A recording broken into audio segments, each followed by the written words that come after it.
L'argent, c'est un énorme sujet qui nous bloque constamment dans notre vie parce qu'on a toujours envie d'en gagner plus, ou en tout cas on l'associe toujours à la liberté et le fait d'être potentiellement plus heureux ou en tout cas mieux dans sa vie.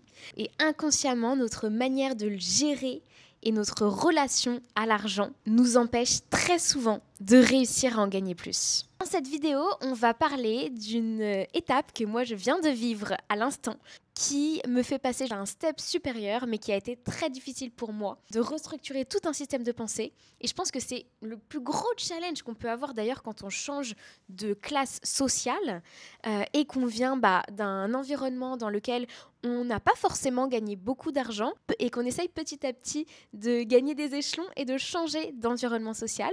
Et donc, je voulais vous en parler aujourd'hui. Ça a changé beaucoup de choses dans ma vie et j'espère et je pense que ça peut aussi vous servir si vous aspirez à changer votre vie et potentiellement gagner plus d'argent.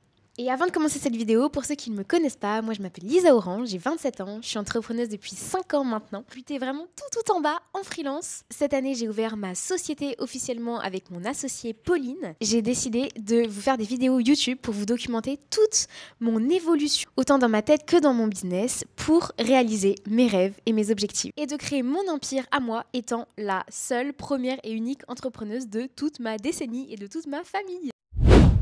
Parlons du loyer, du prix et de l'argent. Évidemment, c'est un gros sujet sur lequel je pense que je vais devoir continuer de travailler parce que je pense que ça me bloque aujourd'hui dans plein d'aspects de ma vie et notamment sur l'évolution de mon business parce que j'ai plein de croyances limitantes à ce niveau-là. Aujourd'hui, le logement là, il coûte 2200 €. En gros, il coûte 2000 € par mois. Et avec le DY, ce qu'on appelle le DY, c'est gaz, électricité, etc., ça fait 2200 €. Oui, c'est un énorme budget. Enfin, je sais pas, vous, comment vous vous situez, ceux qui regardent la vidéo, mais en tout cas, pour moi, c'est juste... Enfin, déjà, il y a même pas quelques mois, c'était juste mais inenvisageable de mettre un tel prix dans un logement.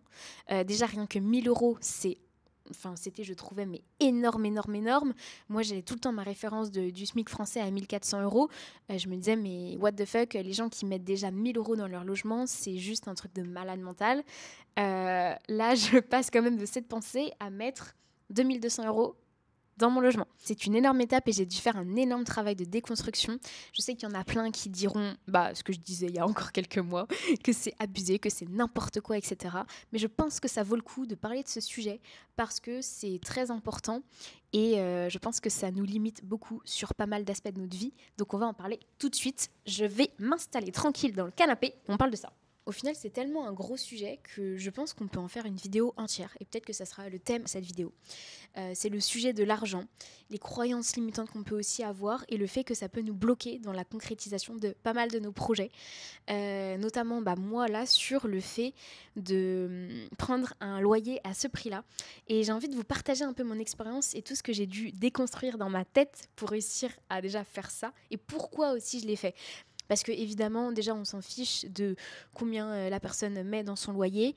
C'est surtout de savoir pourquoi et quelle utilité on aurait de faire ça. Et donc, je vais vous partager tout simplement, moi, ce que j'ai pensé dans ma tête et ma manière de réfléchir. Parce que j'espère que ça pourra peut-être vous aider, vous, à passer ces barrières limitantes si vous êtes dans cette situation-là. Parce que moi, j'avoue que je savais même pas à qui en parler. Donc, j'ai déconstruit ça toute seule dans ma tête. Et c'était pas facile du tout. Ça m'a beaucoup stressée. En fait, qu'est-ce que je me suis dit ? J'avais plusieurs options en soi.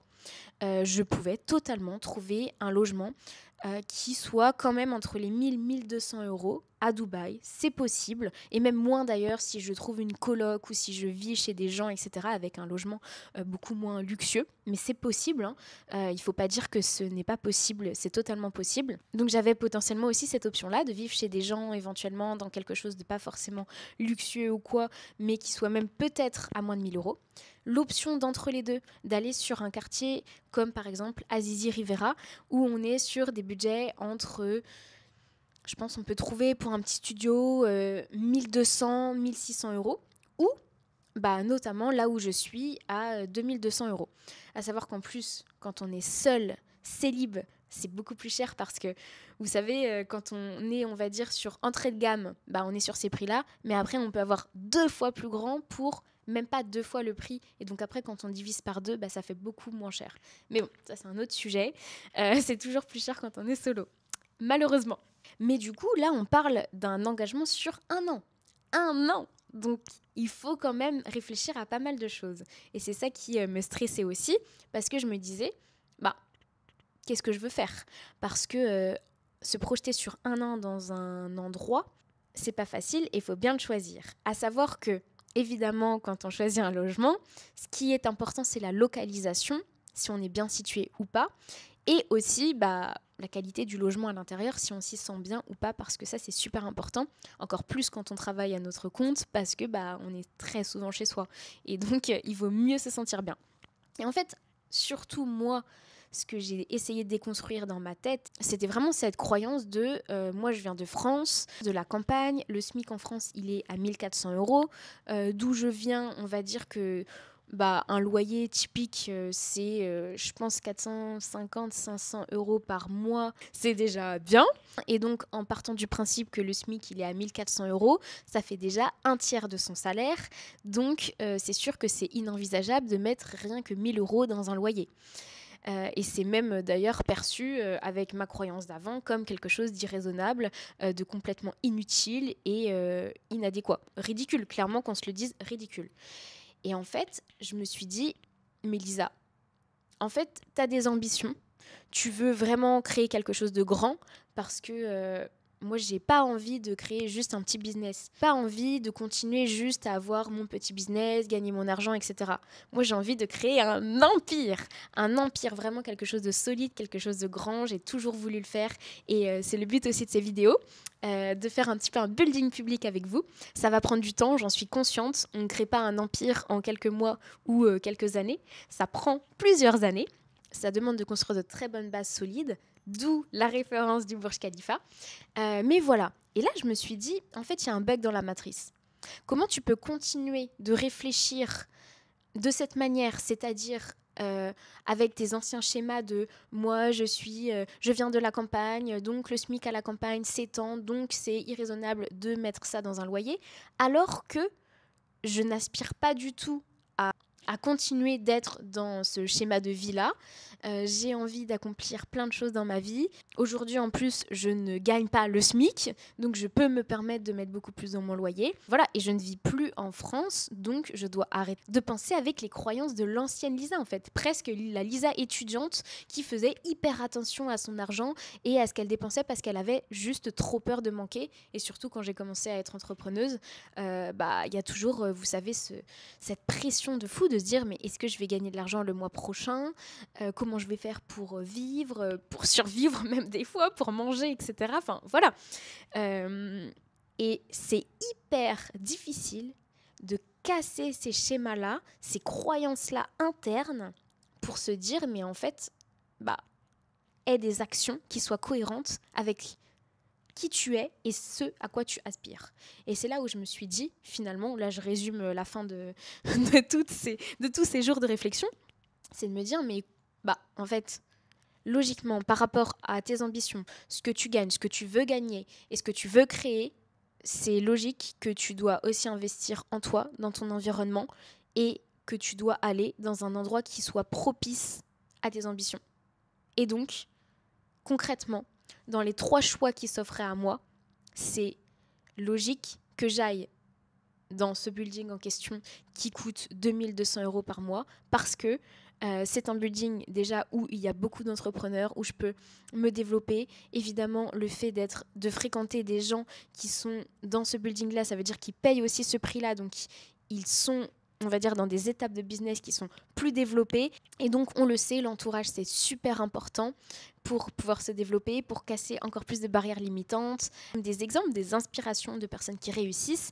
Et surtout, l'environnement dans lequel on vit est tellement important. Rien que le fait d'avoir cette vue, comme je vous disais, tous les matins quand je me réveille, je me rappelle quels sont mes objectifs et pourquoi je suis ici. Et la réalité, c'est que si j'avais choisi les 2 autres options qui s'offraient à moi, je dis pas que j'aurais pas pu réussir, etc.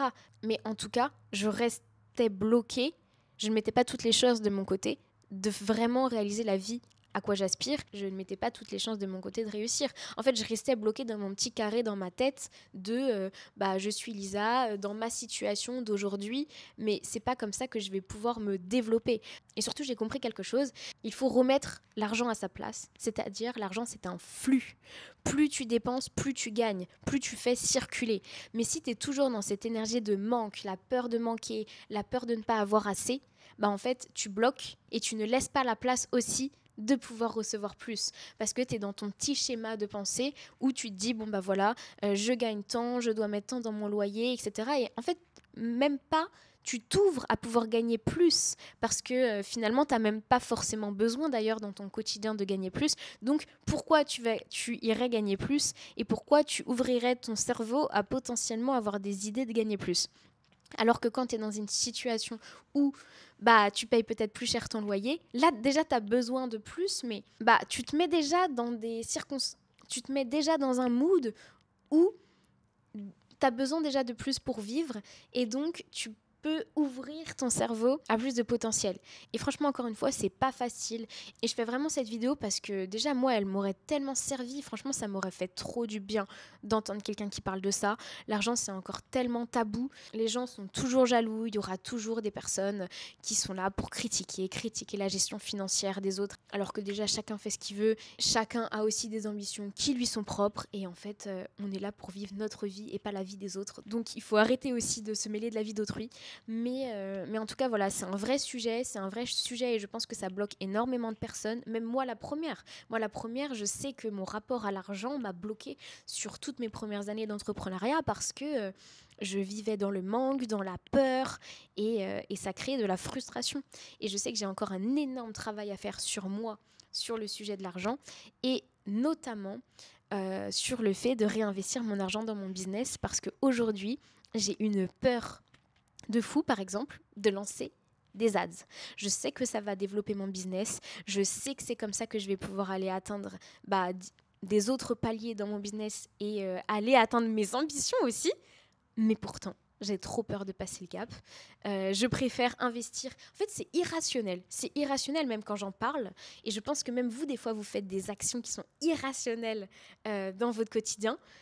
Mais par exemple, moi, je préfère investir des 3 000, des 5 000 euros dans des accompagnements avec des coachs pour me dire quoi faire pour développer mon business, alors que la réalité, c'est que je sais quoi faire. Je dis pas ça parce que je sais mieux que les autres, etc.